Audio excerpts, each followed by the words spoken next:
Hello everyone. I decided that we're going to start going through some more other schools' papers.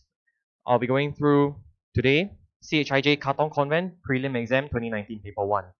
Now, I'm going to give some props to the setter because both Paper 1 and Paper 2 from this school are not easy. Some of the questions are O-level standard, some of them can be a bit more challenging than that.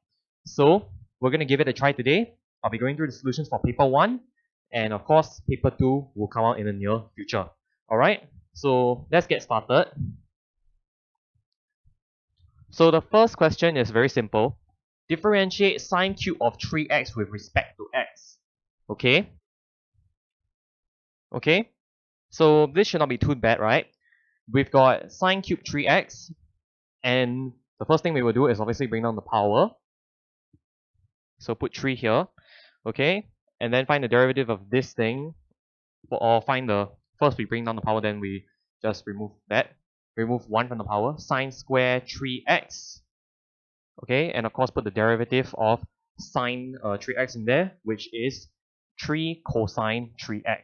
Because when you have this term inside the x, you must bring that to the front as well.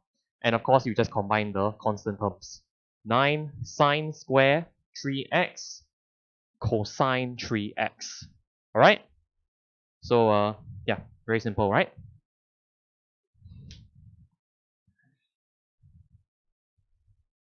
Part 2. Hence find the exact value of the integral with limits of pi to pi over 9 of 18 sine square 3x cosine 3x dx. Okay. So this is what we have, right? Now, this is literally just 2 times of this. So if I just integrate this, normally I will just have 2 times of sine cube 3x plus c. But this is definite integral, so there is no plus c here. So this will just be 2 on the outside times of sine cube 3x, right? And this whole thing goes from limits pi to pi over 9. And of course, normally we expect the bigger number to be on the top, but in this case, the smaller number is on top. But that is perfectly fine, okay? So let's see what this is going to happen. When we put pi over 9 here, this will become sine cube pi over 3. Sine pi over 3 is square root 3 over 2. So that cube will be square root 3 times square root 3 times square root 3 over 2 times 2 times 2. Okay? And that is 3 times square root 3 all over 8. But this is 2 times of that, remember? So 3 square root 3 all over 8. And then minus something. Now we have 2 again. But when we have pi in here, we have sine 3 pi. But sine of pi, sine k pi, where k is an integer, is always 0. So this means that this is just 0. And of course this whole thing is just 0 lah. And then you're just left with this 3 square root 3 over 4. That's the answer.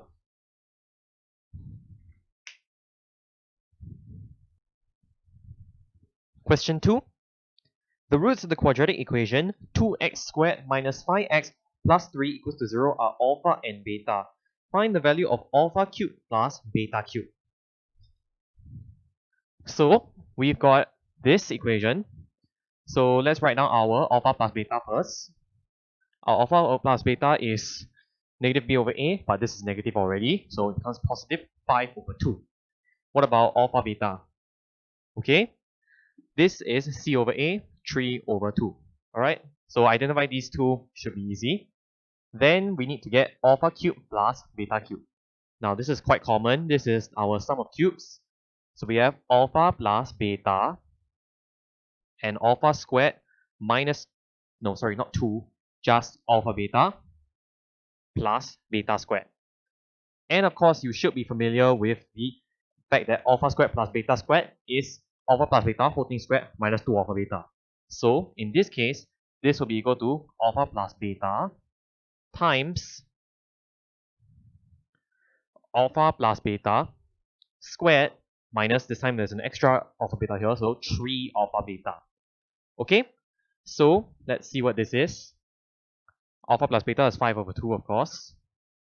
When you have this squared, you will have 25 over 4 minus 3 of alpha beta, which is 9 over 2. Okay, bring these together. This is 18 over 4, so this is 7 over 4. So this will be 35 over 8. And that is your alpha cube plus beta cube.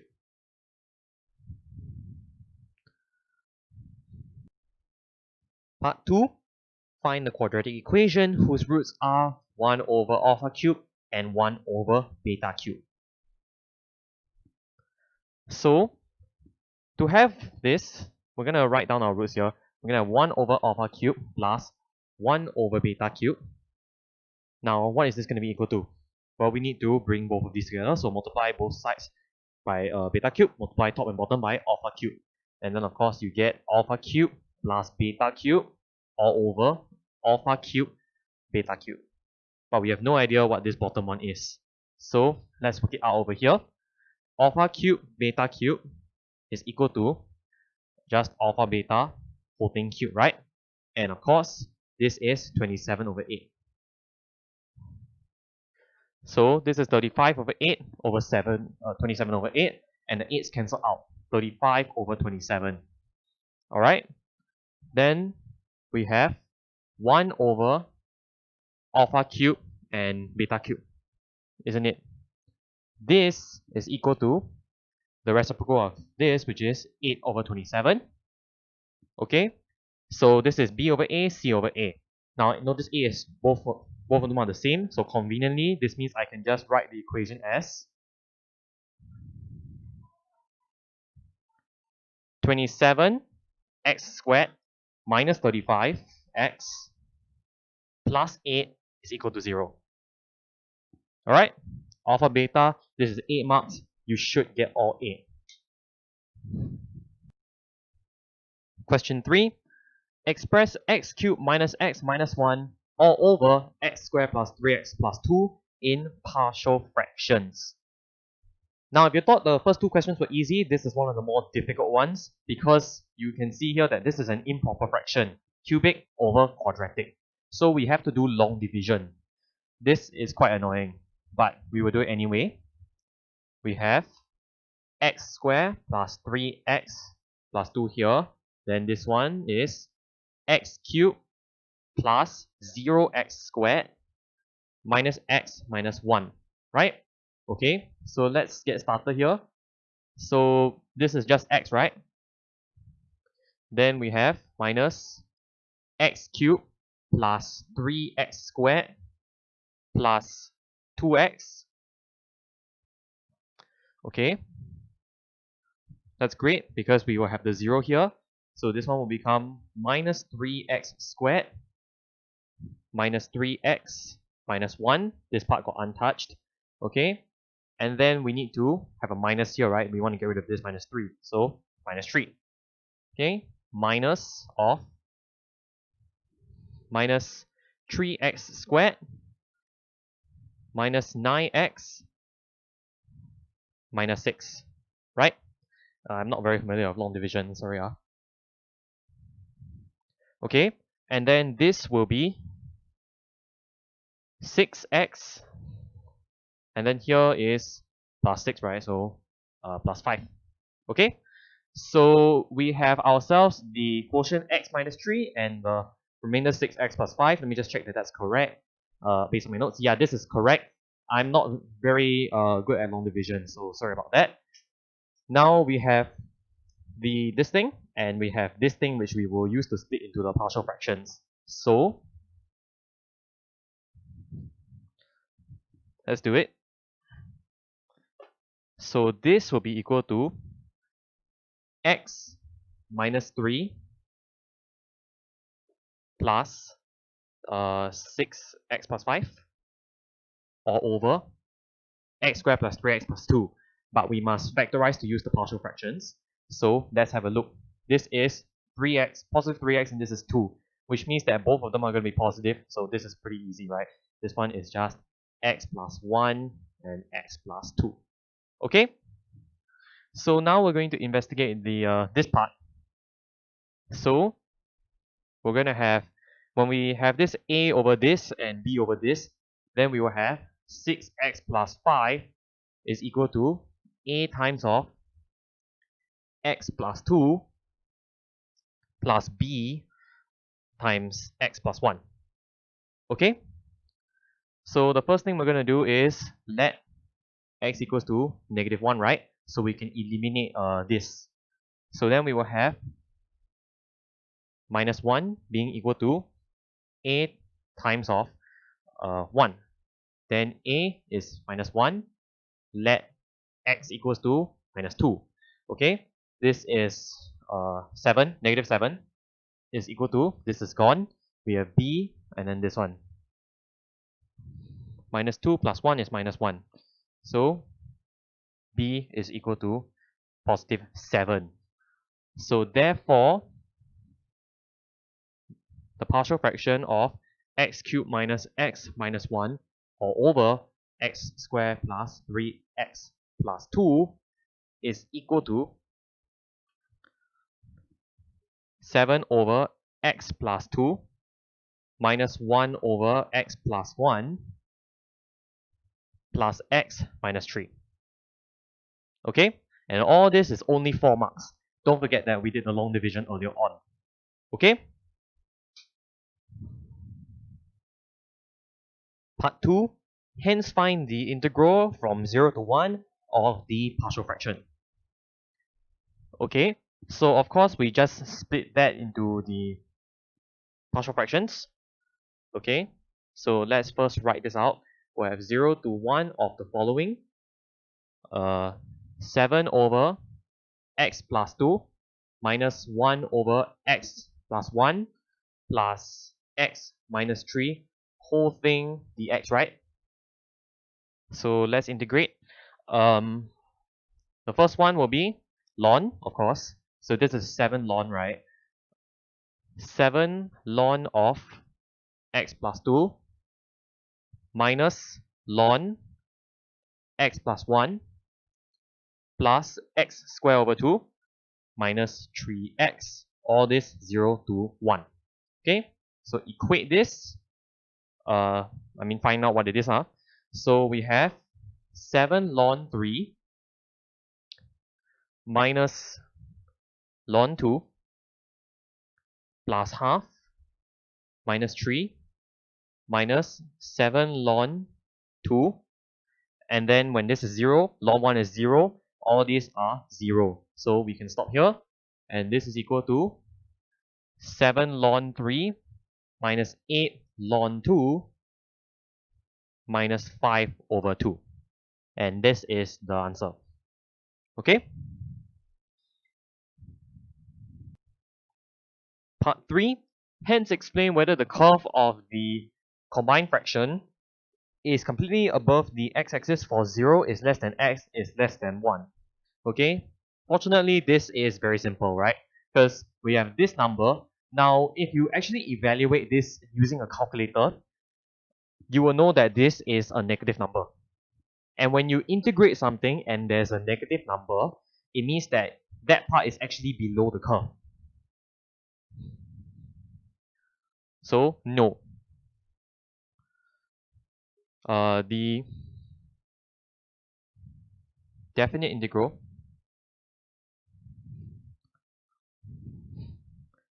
evaluates to minus 0.355 3SF. Therefore, because this is negative, the curve is below the axis.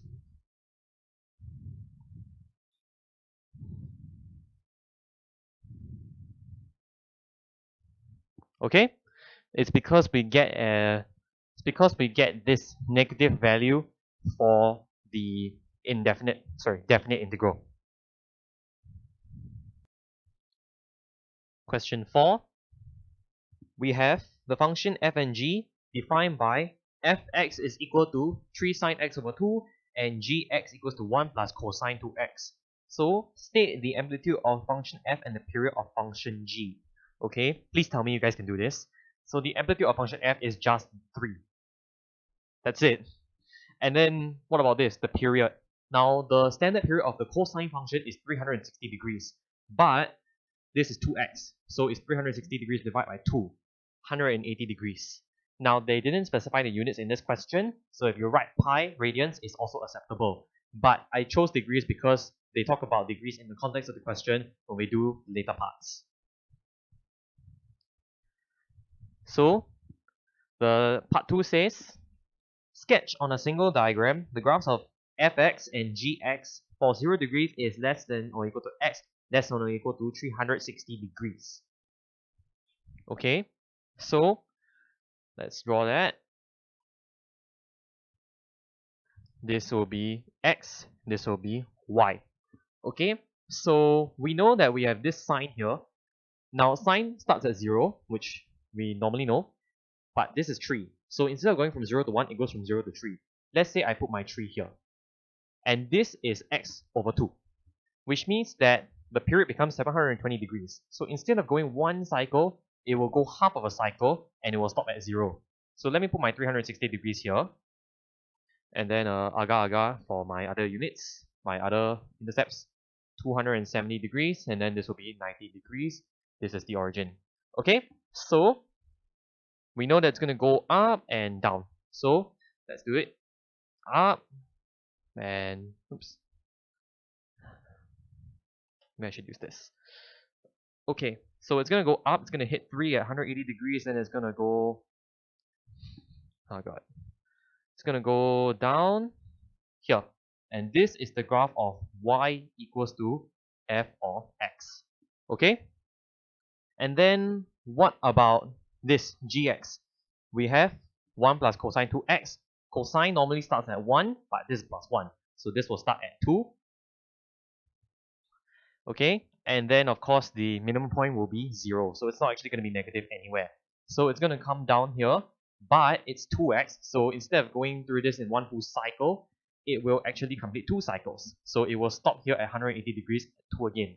So if I trace the sketch down like this, should come up to be something like this. Maybe make that a bit smoother. And then it will come back down again at the same way that it did before. Okay, and maybe I'll make it a bit clearer which graph is which. Y equals to f of x and y equals to g of x. Okay, so this is your sketch. Part 3, hence state the number of solutions to the equation sine x over 2 minus 1/3 cosine 2x equals to 1/3 in the interval 0 degrees to x 360 degrees. Now, if you study this equation, if you just add 1/3 cosine 2x, you'll realize that it is exactly the same as having fx equals to gx, just that everything is divided by 3. So you just need to count the number of intercepts in the graph. And it's just 2, right? Easiest question ever. Okay, and then the last part, it looks wordy, but it's also very simple. If the smallest possible value of x satisfying the equation 3 sine x over 2 equals to 1 plus cosine 2x is alpha in the interval 0 degrees is less than or equal to x is less than or equal to 360 degrees, write down in terms of alpha one value of x in the interval 180 degrees less than or equal to x less than or equal to 360 degrees, which satisfies the same equation. Now, this is just going to be another solution that we can see from this graph. Now, if this is alpha, clearly we will just see that this is the 4th quadrant, and this will just be 360 degrees minus alpha. So, yeah, it's really not that complicated. I know the question seems to be long-winded, but actually if you just study the graph, you'll realize that it is just the corresponding angle of alpha, but in the 4th quadrant. Question 5. Solve the equation 2x cubed minus x squared minus 8x plus 4 is equal to 0. Okay, so we have this.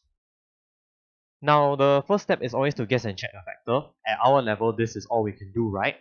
So, if you go and press this into your calculator, you can pick one of the factors. I'm going to say, by trial and error,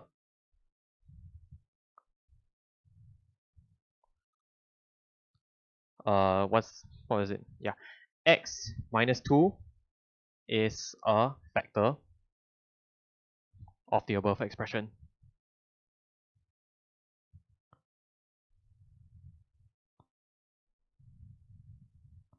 Okay, so now we need to have this 2x cubed minus x squared minus 8x plus 4 be equal to x minus 2. Then we will compare coefficients, right?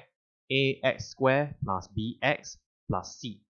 Okay, from here, immediately we will just see that a is equal to 2 and c is equal to negative 2 by comparing coefficients, right? Okay, then what about this bx? This b will join this minus 2, and then we have the 1 join the minus 2. Over here is minus 8. Okay, so we have minus 2, minus 2b being equal to minus 8, and therefore b is equal to 3. Okay, then of course we have x minus 2 times of 2x squared plus 3x minus 2, which is equal to x minus 2. Then we will factorize this part. So there's 2 here, there's negative 2. So this one will be positive 2. 2x squared minus, 2x minus 1 and x plus 2. Because there's the 3x here, so I know that there's going to be a 2 coming to the 2x and negative 1 coming to the x. Okay? And this is equal to 0. So therefore, x can be equal to 2, or x can be equal to half, or x can be equal to negative 2. Alright, so these are your 3 solutions.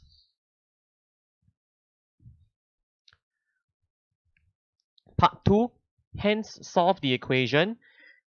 Actually, if you notice, this equation is exactly the same as the first, except that every x is replaced by y plus 2. Okay? And that minus 8y minus 12, you will actually realize that that is also the same as above. If you change the x to y minus 2, or y plus 2 rather, then you're going to get 8, negative 8 times of y and negative 16, but the plus 4 makes it negative 12. Okay? So actually, we just need to subtract 2 from each of them, right? So y is equal to 0, or y is equal to negative half, negative 3 over 2, or y is equal to negative 4. Okay, so if we just study the equation, we realize that everything we can just subtract 2 from the roots of the original equation.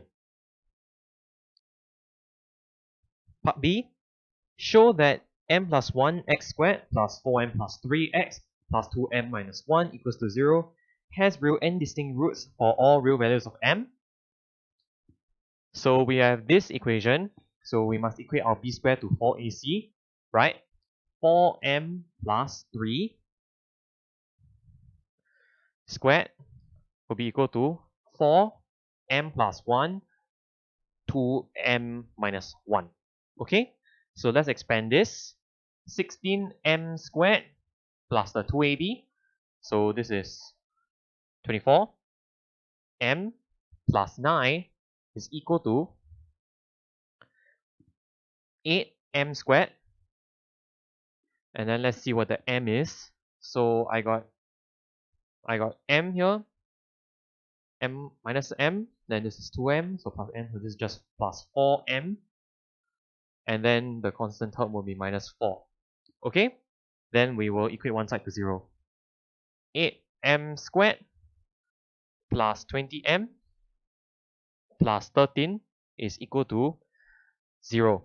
Okay, so if we have this, then now we will check the b square minus 4ac for this as well, right? So we will have 20 squared being equal to 400, and of course the 4 times of ac 4 times 8 times 13. 8 times 13 is 104, so this will be 416.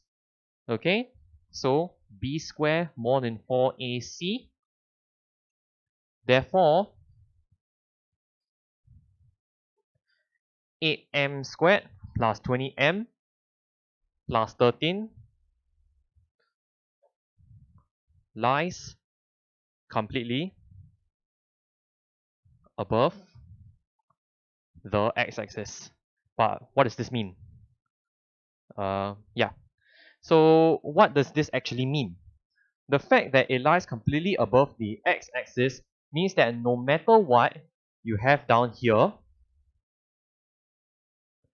this top part is always going to have real roots, because your b squared minus 4ac for the original expression will always be more than 0. So b squared will always be more than 4ac at the top.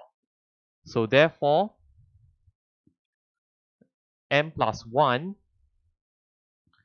x squared plus 4m plus 3 x plus 2m minus 1 has real and distinct roots for all real values of m. Okay? Yeah. Question 6. Now, because there's going to be a diagram in this question, and I don't want to draw the diagram out on the board, here is a picture of the diagram. So, the diagram not drawn to scale shows a kite PQRS with PQ parallel to the y-axis. The two diagonals of the kite intersect at T. So given that the coordinates of Q is minus 3 and 9, and the equation of the diagonal PR is y equals to 2x, find the coordinates of P. Okay? Alright. So you guys can still see the diagram. It will be like here somewhere, I think. Yeah. So part A is actually very simple. Because PQ is parallel to the y-axis, the x coordinate is the same, minus 3. And of course, it lies on the line y equals to 2x. So sub minus 3 and you'll get minus 6. So P is just equal to minus 3 minus 6. Okay? Part B, find the equation of the diagonal QS. Okay? So find the equation of the diagonal. So gradient of QS. Now it's a kite, which means that the diagonals will be perpendicular to each other. So the gradient here will be negative half, because negative reciprocal of 2. Okay? So we will sub in our point. We've got a point Q, minus 3 and 9. 9 equals to negative 3 of, negative half first times negative 3 plus C. Okay? And then of course this is 3 over 2. We have 18 over 2 here. So C is equal to 15 over 2. So therefore, equation of QS is y equals to negative half x plus 15 over 2. Okay? So, yeah. You guys can still see the diagram, right? Part C, hence find the coordinates of S and of T. Alright. So, to find the coordinates of S, we need to find the coordinates of T and then use that as a midpoint first. So let's find T first. T will be the point where the line y equals to 2x intersects with this line. So let 2x equals to minus half of x plus 15 over 2. Alright, if you bring over the 2x here, then you will just solve for x. X is equal to 3, and then you plug that back into your y, and that will be equal to 6. So therefore, T is equal to 3 and 6. Alright, so that's quite easy. Then let S be equal to some coordinates. I will call them, for example, H, K.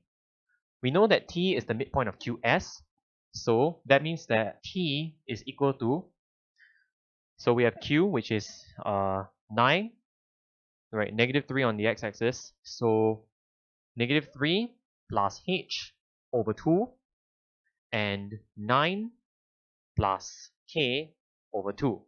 And we know this is equal to 3 and 6, right? Okay, so we must solve for h and k here. So of course this means that h is equal to 9. And what about k? K is equal to, this is equal to 12, right? So k equals to 3. Alright, so hence s is equal to 9 and 3. Okay? Yeah, that's it. There's actually another part 2. Alright, given also that the area of the triangle PQS is twice the area of triangle RQS, find the coordinates of R. Okay?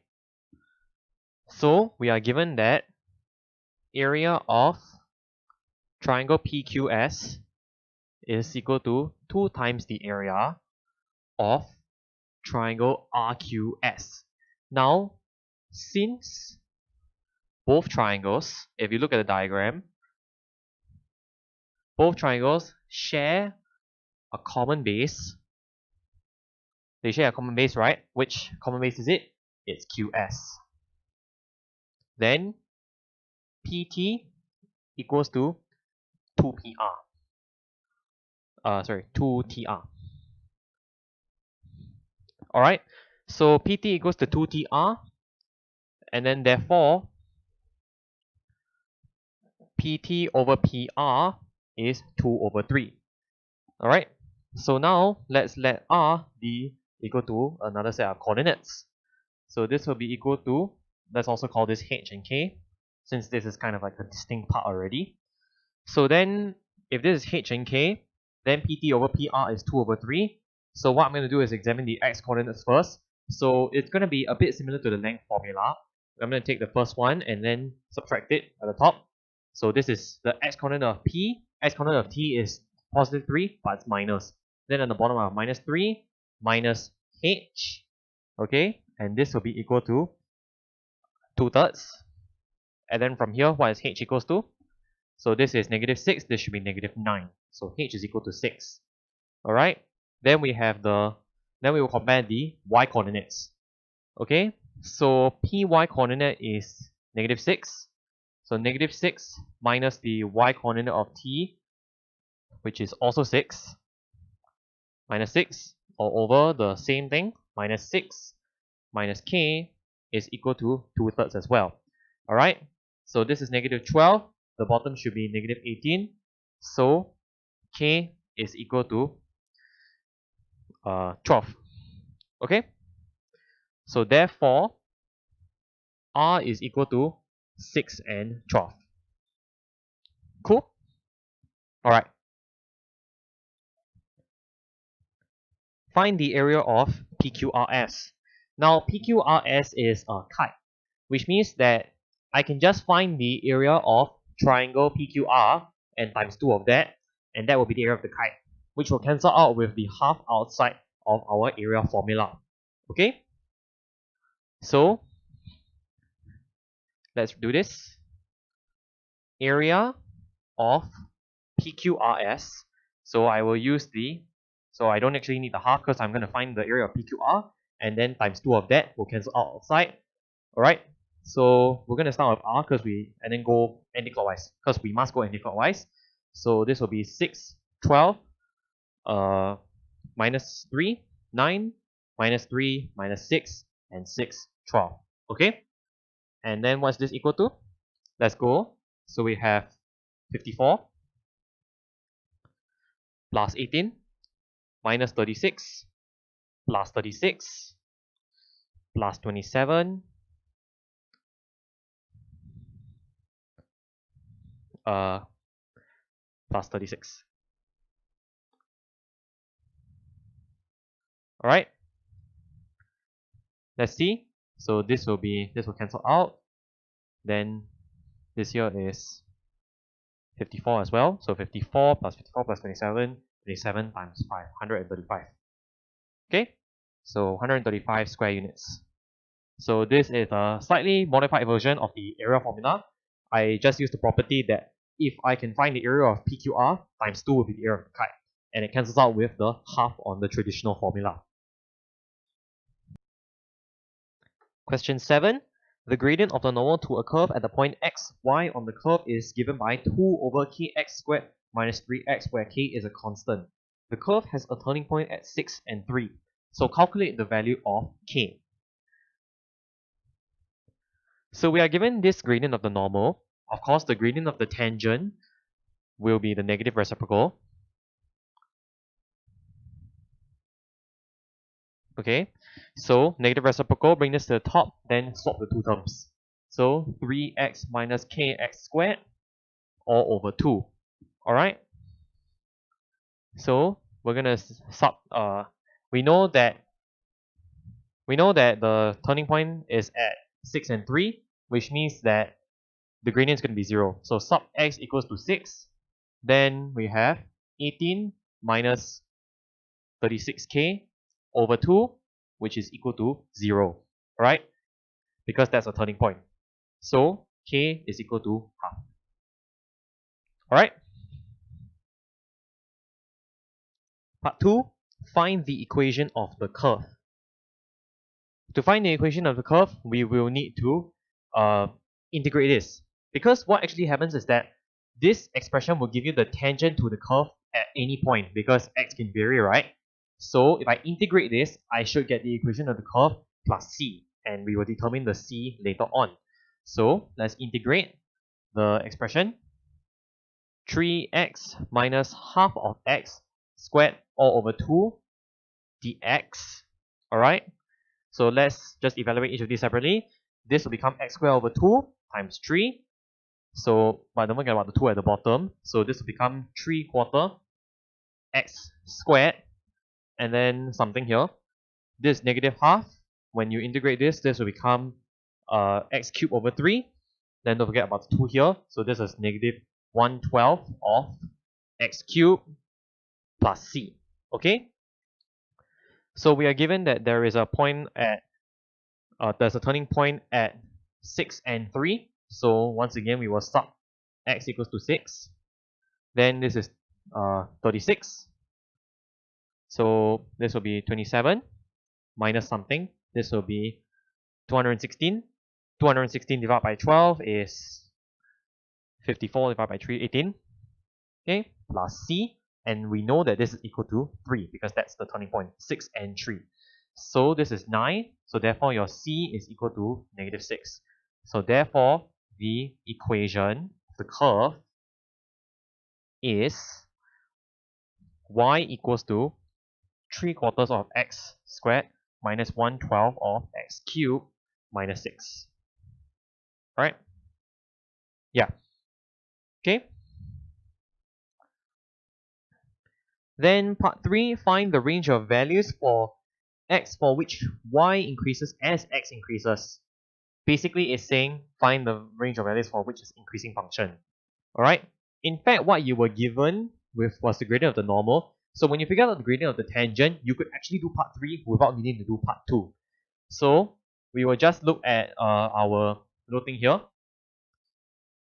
So we are looking for it to be 3x minus half of x squared all over 2 to be more than 0.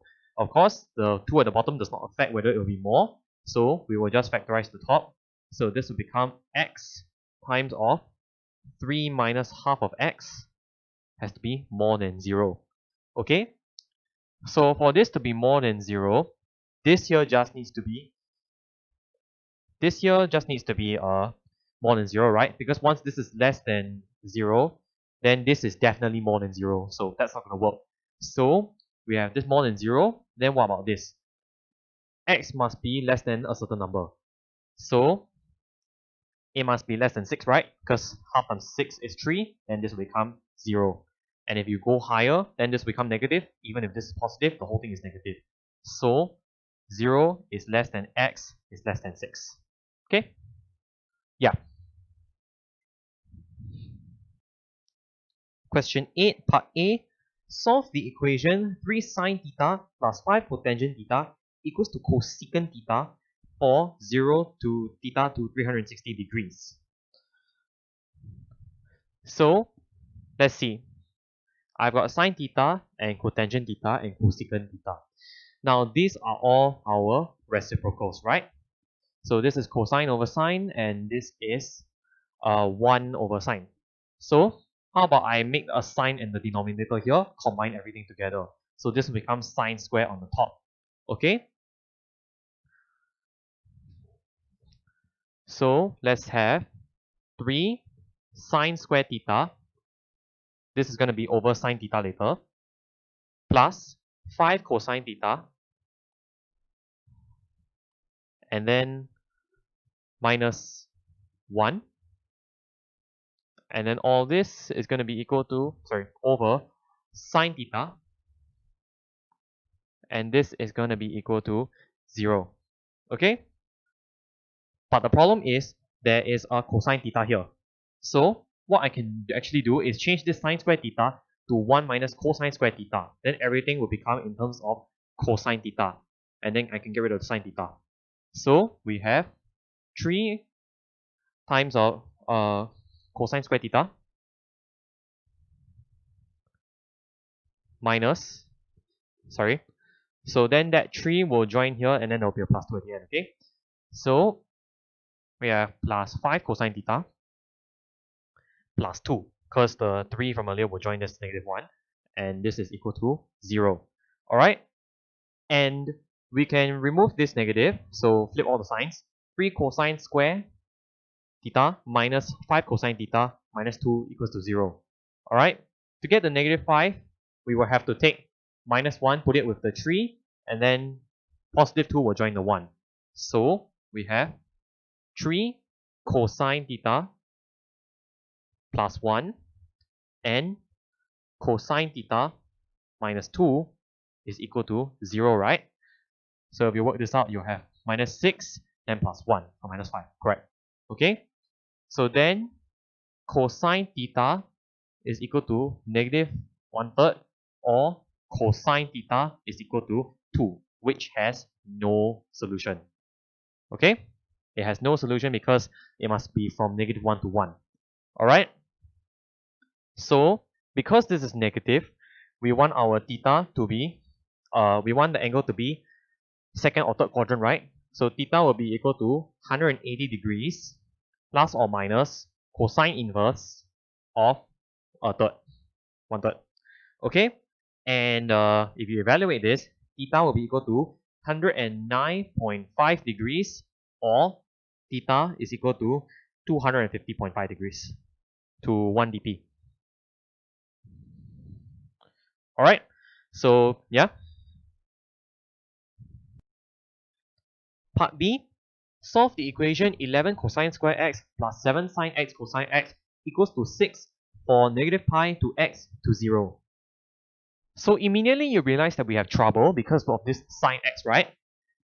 So there are a few ways that you can do this, but what I am going to do is I'm actually going to divide everything by cosine square x. Why? If I do it, I'll have a constant here. This will become tangent, and this here will become a secant squared. But I can use the secant square identity, 1 plus tangent squared, and then I will have a quadratic equation in tangent. Okay, so that is my method of attack here. So let's divide everything. I will have 11 plus 7 tangent x minus 6 secant square x being equal to 0, right? So I will actually change this to 1 plus tangent square. So then this will become minus 6 tangent square x plus 7 tangent x, and then we have the 11 here, but then there's the minus 6. So this one will become plus 5 equals to 0. Okay? So this expression is actually a bit too confusing, a bit too much for my brain to work with. So if you go and press calculator, then you can factorize this. So let's factorize it into it was like, yeah, tangent, sorry, 3 tangent x minus 5 times tangent 2 tangent x plus 1. Yeah. Yeah. Okay. Is equal to 0.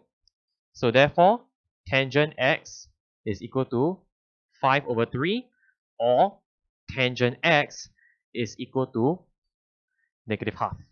I press calculator to factorize this now. This one is a bit too complex for me. Okay, so because this is tangent, both of these values are going to work perfectly fine. So because this is in this range, negative pi to x to 0, we are actually looking in the third or fourth quadrant. Alright? So when I take the inverse of this, we are going to look for the solution that will be in the third quadrant. Or rather, in this case, it will be minus pi plus this, okay? And when we look for this, because this is negative, we're going to be looking for the solution to this in the fourth quadrant. Okay? So x is equal to negative pi plus tangent inverse of 5 over 3, or x is just equal to, in this case, we will just look at the negative version of the tangent inverse. And that will take us directly to our fourth quadrant. Okay? So if I evaluate this, if you evaluate this on your calculator, you get minus 2.11 or minus 0.464. Right? Radians. And this is 3SF. Alright? Radians are, because it clearly says so over here. Question 9. There's another diagram in this question, so I put that down there. A contractor plans to build a running track in the shape of the figure ABCDE as shown above. There are a few conditions specified for the track.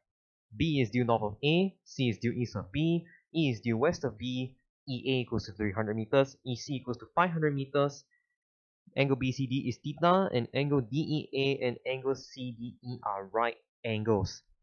So show that the total distance of the track T is given by T equals to 800 sine theta plus 200 cosine theta plus 800.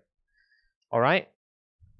Okay, so if we look at the diagram, the first thing we should notice is that because BC and EA are parallel, because there's two right angles there, that means that angle AEC is also equal to theta. Alright, so that's the first thing we will realize. Then let's start writing down the measurements. We're given already that EA is equal to 300, and that's going to help us. Okay, so the first ones I will consider are ED and DC. ED, okay, if you look at the diagram, there's a right angle, we have theta. ED is the opposite, so 500 sine theta, and then DC is the adjacent, 500 cosine theta. Alright, so we have this AEC is theta, so we need to find the length of AB and BC. Okay, AB is equal to, there's another theta down there as I stated earlier, this AEC. So AB is the opposite side, so this is 300 sine theta. And then lastly, we need to find what's that? BC, right? BC is equal to, we have 500, but we need to minus something. We need to minus the BE. And so minus BE, but BE is actually the adjacent to the smaller right triangle. So this one is 500 minus 300 cosine theta. So therefore, T will be equal to, just add all of these together, this is 800 sine theta plus, then 500 minus 300, 200 cosine theta and plus the constant term, which is the 500 and the 300, 800. Okay, and yeah, and this is shown. Alright, so it's a bit cumbersome, but when you bring everything together, you can work this out. Part 2. The contractor claims that the total distance of the track is 1800 meters. Explain with calculations if this is possible. Okay, so you actually have here a hidden maximum minimum problem. So I must find dt, d theta, and then find the maximum value. If that is more than 1800, it's possible. If not, then it's not. So we will differentiate. We have dt, my marker's running out, dt, d theta. So let's do this. So this 800 is gone. We have 800 cosine theta minus 200 sine theta. Alright, let dt, d theta equals to 0. Then this is just equal to this. A lot of stuff cancels out. 4 cosine theta equals to sine theta. Okay, then now I will divide both sides by cosine theta. Okay, and then I have tangent theta is equal to 4. Alright, so that means that the maximum parameter is equal to, so is equal to 800, put it back in the original equation, sine of theta, which is tangent inverse of 4, plus 200 cosine of the same, tangent inverse of 4, plus 800. Okay, and if you evaluate this on the calculator, you'll get 1624.6 meters. Therefore, it is not possible. It is not possible that the track is 1800 meters long. So the contractor is lying to us, guys. 1800 is not possible. Yeah. Part 3. After the track was built, it was found that the actual total distance of the track is 1100 meters. So write down an equation in terms of theta and show that it can be expressed in the form r of cosine theta minus alpha equals to k, where r, alpha, and k are constants. Okay, so this is a very short r formula. So we take the t from earlier, which is the 800 sine theta plus 200 cosine theta plus 800 being equal to 1100. Alright, so of course that means that we want to get ourselves the form of r cosine theta minus alpha being equal to 300, right? Because we will cancel out the constant term here. Okay, so how am I going to do this? So what happens here is that I must find the, what is this first? This is cosine theta cosine alpha plus sine theta sine alpha. So that means that r cosine alpha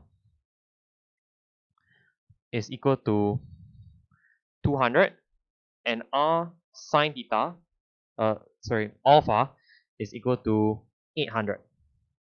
Okay, and of course to find r, I will square both of these and add them together and then square it back. So 200 square is 40,000. 800 will be 16 times that, which is 640,000. So r is equal to the square root of 680,000, which is 10,000 times 68, which is 10,000 times 4 times 17. Okay, so this will be 200 square root of 17. Okay, and then alpha will be the sine inverse of 800 over 200 square root 17. Okay, if you work it out on the calculator, that should be 76.0 degrees, 1 dp. Alright, okay, so I have the 200 square root 17 of cosine theta being equal to, cosine theta minus 76.0 degrees being equal to 300, right? Because 1100 minus 800. But I can actually divide both sides by 100 to simplify it. 2 times the square root of 17 cosine theta minus 76.0 degrees is equal to 3. And this is your expression of the R formula form. Question 10. We have finally reached the last question for this paper. We are given this set of information, which I will not read out. I will have written it on the board. So using this information, we need to find the value of these expressions. Okay? So this is actually a very interesting question, and it really requires you to understand how definite integrals work. Okay? So let's give this a shot. So here's all the information written on the board, and here's what we need to find. So we need to find the integral of limits 4 to 9 to fx dx. We are given this and we are given this. Okay? So what actually happens here is that this is going to be an integral running from the expression of f of x from negative 3 to 9 and the same thing from negative 3 to 4. So if I imagine this as the area under the curve, so I have no idea what the function looks like, but let's say that this is, for example, let's say that this is negative 3, this is 4, and this is 9. Alright? Then if I just draw a random curve, for example, then what I am finding here is that when I want to find 9 to 4, right? I can actually take 9 minus 3, I can take the area of the whole thing, and then after that I can minus off this part, which is here. So if I minus off this part, then I'll get exactly what I want, 9 to 4. So if I think about it with the concept of area under the curve, then this is actually very simple. So this is just a diagram that demonstrates it. Once you understand the concept, you can solve the questions. So integral of 4 to 9, of 2 fx dx. So that will actually be 2 times of this minus this, right? Because if I use the area under curve concept, then I will get rid of everything from minus 3 to 4 and exactly what I want over here. So let's equate this to 2 times of 7 minus 2. And this is 2 times 5, which is 10. Alright, so that's easy. Okay, part 2, we're going to use a similar concept, 9, negative 3, gx plus 2 dx. Now we are actually given negative 3 to 9 here of gx dx. However, this is flipped. Now what actually happens when you flip the integral is that you're just going to get the negative version of it. The sign is going to flip. So the gx part is just going to be 1, but there's a 2 here. So when I integrate 2, it becomes 2x. Alright, and 2x running from, okay, so this is 1 plus 2x, right? And this runs from, for example, this will run from 9 to negative 3. Okay, and this is equal to, now we're going to start with the negative 3. So this is 1 minus 6, and this will be 9 at the bottom. So this is minus 18. So this is actually equal to negative 23. Okay? Yeah. Then this last one looks really complicated, but it really isn't. We have this integral minus this plus this. Okay? So we are looking at minus 3 to minus 1 of gx. By the concept of area under the curve, we can imagine minus 3 to minus 1 minus this thing, I'll come back to that in a minute, plus this. This is going from 6 to 9 of g of x. What we are given here is minus 3 to 9 minus 1 to 6. So how? Let's say that I draw the diagram again, just so that we're all clear here. So this is minus 3, for example, and this is minus 1. Okay, then this is 6, and this is 9. So if I draw the random function, the minus 3 to 9 will be the whole thing here. Alright? But when I want to find the sum of these two, and I have this minus 1 to 6, I realized that if I erase this, then I will have the sum of two areas. I'll have minus 3 to minus 1, 6 to 9. Exactly what I want. Okay? So that's actually, the sum of these two is actually the difference of these two. So, yes, if you understand the sketch, although my marker is running out of ink. And the best part is this one. When you have an integral with the lower and upper limit being the same, this is just 0. So I don't even need to care about it. Alright? So this is just going to be this and minus this. So this is equal to minus 1 minus 3. And this is minus 4. Because once again, this is 0, so you can completely ignore it. So this is how you solve this question. It's a really, really interesting question. Really requires you to understand what is the concept of definite integral. And you can use the analogy of area under curve to help you. But either way, each of these 3 parts is only 1 mark. So the whole of question 10 is just 3 marks. So I would say that even if you don't know how to do this question in particular, it should not affect whether you pass or fail. But if it comes out at an O level, it may determine your A1, A2, B3, whatever. So this will really bring people out. This is also quite a challenging question, but once again, I don't place too much importance on it because the whole thing is only 3 marks. In any case, that has been it from me today. I thank you for watching this. And if this was helpful for you, then great. I hope to see you guys again when I do the paper 2 of this school's paper, which is even harder than the paper 1 that I did today. Once again, I really have to sing my praises to the setter of these papers. They are very challenging. Alright, I'll see you guys soon.